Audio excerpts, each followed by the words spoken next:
Hi hello నమస్తే welcome to our channel. నేను అంకిత. అయితే ఐవీఎఫ్ పద్ధతి ద్వారా ఐయుఐ పద్ధతి ద్వారా పిల్లల్ని కంటున్నారు చాలామంది. అయితే కొంతమందికి ఒక డౌట్ అనేది ఉంటుంది. ఐవీఎఫ్ పద్ధతి ద్వారా కనే పిల్లలు అసలు వాళ్ళలో గ్రోత్ ఎలా ఉంటుంది, మెచ్యూరిటీ లెవెల్స్ ఎలా ఉంటుంది అని చాలామంది భయపడుతూ ఉంటారు. చాలా డౌట్స్ అయితే వాళ్ళకు ఉంటున్నాయి. సో ఈ డౌట్స్ అన్నిటినీ క్లారిటీ ఇవ్వడానికి మనతో పాటు 39 ఫెర్టిలిటీ సెంటర్ నుంచి డాక్టర్ మౌనిక ఉన్నారు. మేడంని అడిగి మరిన్ని విషయాలు తెలుసుకుందాం. Hi ma'am. హలో అండి. ఎలా ఉన్నారు? I'm good, thank you. Okay. అయితే ఐవీఎఫ్ పద్ధతి ద్వారా ఇప్పుడు చాలా మంది పిల్లలు లేని వాళ్ళు పిల్లల్ని కంటున్నారు. అయితే కొంతమందికి అని చెప్పం 90% డౌట్ ఉంటుంది. అంటే ఐవీఎఫ్ పద్ధతి ద్వారా కానీ పిల్లలకి మెచ్యూరిటీ లెవెల్స్ తక్కువ ఉంటుంది అనేసి, అండ్ గ్రోత్ కూడా చాలా తక్కువ ఉంటుంది అని. సో అయితే ఇప్పుడు ఐవీఎఫ్ పద్ధతి ద్వారా పిల్లల్ని కంటే వాళ్ళు ఎలా ఉంటారు? సో ఇది ఆల్మోస్ట్ అ మిత్ అండి. బికాజ్ ఐవీఎఫ్ ద్వారా పిల్లలు చాలా మంది ఇప్పుడు కంటూ ఉన్నారు ట్రీట్మెంట్ తీసుకొని. మీరు ర్యాండమ్గా ఈవెన్ ఫర్టిలిటీ స్పెషలిస్ట్ని అడిగినా కూడా అది వాళ్ళకి న్యాచురల్గా ప్రెగ్నెన్సీ వచ్చి పుట్టిన బాబు లేదా పాపన, ఐవీఎఫ్ ద్వారా వచ్చిన పాపన అంటే పిల్లల్ని చూసి ఎవరు చెప్పలేరు అనమాట. ఇప్పుడు ఐవీఎఫ్ పర్సే వల్ల మనకు ఏమైనా రిస్క్స్ ఉంటాయా, బేబీస్లో అబ్నార్మాలిటీస్ వచ్చేవి? ఐవీఎఫ్ ఎవరు ఎక్కువగా తీసుకుంటారు ట్రీట్మెంట్? ఏజ్ ఎక్కువ ఉన్న వాళ్ళు, ప్రెగ్నెన్సీకి చాలా టైం నుంచి ట్రై చేసినప్పటికీ రాలేదు అని ఉన్న వాళ్ళు ఎక్కువగా ప్రెగ్నెన్సీ కోసం ఐవీఎఫ్కి వస్తారు. నువ్వు ఈ ఐవీఎఫ్ ట్రీట్మెంట్లో మనం గ్రహించాల్సింది ఏంటంటే, మోర్ దెన్ 60-70% కపుల్స్ ఎవరైతే ఐవీఎఫ్ ట్రీట్మెంట్ తీసుకుంటున్నారో వైఫ్ లేదా ఆ లేడీ వయసు ఎక్కువ ఉంటుంది. 35 ఇయర్స్ కంటే ఎక్కువ ఉండడం లేదా 40+ ఉండడం. ఏఆర్టీ రూల్ లేదా ఏఆర్టీ బిల్ అనేది మాకు పార్లమెంట్ పాస్ చేశారు.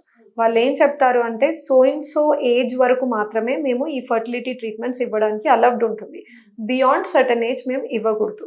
ఆ హయ్యర్ ఏజ్ లిమిట్ లేడీస్కి 50 ఇయర్స్, హస్బెండ్కి 55 ఇయర్స్ పెట్టారు.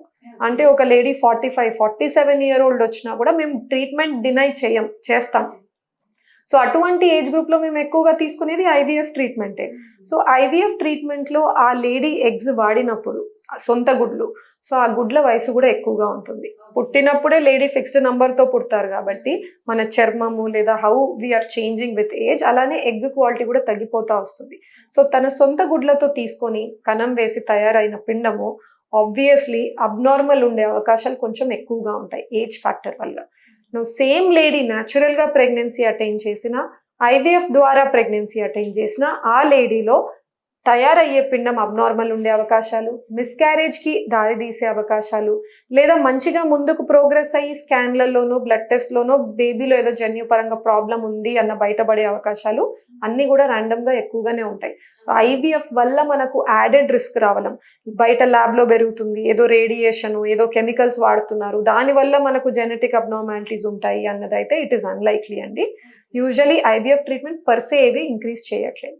సెకండ్, కమింగ్ టు అంతా అయిపోయింది, హెల్తీ బేబీ డెలివరీ అయ్యారు, తర్వాత ఏంటి? ఇప్పుడు రీసెర్చ్ స్టడీస్ ఇక్కడితో ఆపలేదు. అంటే జస్ట్ ప్రెగ్నెన్సీలో కాంప్లికేషన్స్ ఉన్నాయా, బేబీ హెల్తీగా పుడుతుందా లేదా అనేది they did not stop there.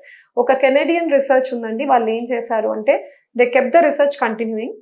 స్కూల్లో వాళ్ళ అకాడమిక్ పర్ఫార్మెన్స్ ఎలా ఉంది, వాళ్ళ స్పోర్ట్స్ పర్ఫార్మెన్స్ ఎలా ఉంది అన్నది కూడా అసెస్ చేశారు. ఓకే. సో దాంట్లో కూడా చూసినట్టయితే actually there is no difference. In fact, here and there they found they fared better also, but that's a coincidental finding.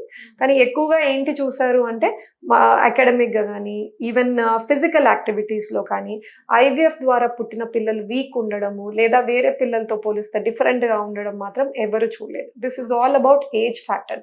ఎప్పుడు కూడా ఎక్కువ ఏజ్లో చూసేటప్పుడు ఈ రిస్క్ ఫ్యాక్టర్స్ ఉంటాయి. నెక్స్ట్ మనం దాన్ని కూడా we want to tackle it.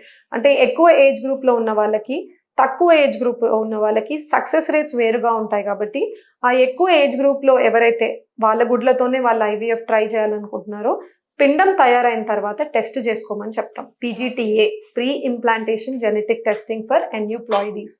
So వాటిల్లో జెనెటిక్ టెస్టింగ్లో క్రోమోజోమల్ నంబర్ కరెక్ట్గా ఉంటేనే అటువంటి పిండంని తన గర్భసంచిలో మేము ట్రాన్స్ఫర్ చేస్తాం.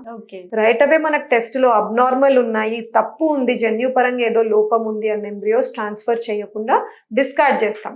ఇలా ఈ పద్ధతి ద్వారా అనవసరమైన ట్రాన్స్ఫర్లని అవాయిడ్ చేసేసి తనకు కూడా రేపు అది అతుక్కొని ప్రెగ్నెన్సీ మిస్క్యారేజ్లో ఎండ్ అవ్వడం, లేదా బేబీలో ఏదో జెనెటిక్ ఇష్యూ క్రాప్ అవ్వడం, ఇటువంటివి జరగకుండా ఉండడానికి మాక్సిమం ట్రై చేస్తున్నారు అందరు సెంటర్స్ కూడా. Okay. Okay. Thank you ma'am. So చూసారు కదా, నెక్స్ట్ మరొక ఇంట్రెస్టింగ్ టాపిక్తో మీ ముందుకు వచ్చేస్తాను. Until then watch our channel. This is Ankita signing of.